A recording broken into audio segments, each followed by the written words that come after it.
Les gavines van haver de treballar de valent per poder desmantellar la forta defensa que van dur a terme les tarragonines. I a mesura que anaven passant els minuts van ser cada cop més letals en els seus atacs. Si bé al descans l'avantatge en el marcador era d'1-0, en el segon període el Sigul es va desfermar del tot i va certificar una clara golejada.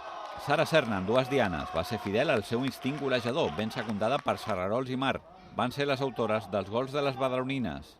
Aquest triomf els hi permet a les gavines poder seguir encatxalant una setmana més la classificació. Ara ja pensen en el duel de dissabte vinent al camp del Sant Gabriel, l'únic equip amb el camp perdut aquesta temporada.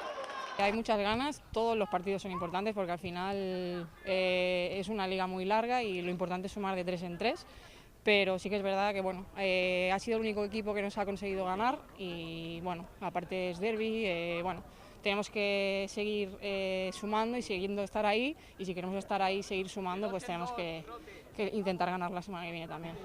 La nova davantera del Sigul, Lídia Molina, que es va incorporar la setmana anterior, no va debutar encara en el partit contra Riudoms.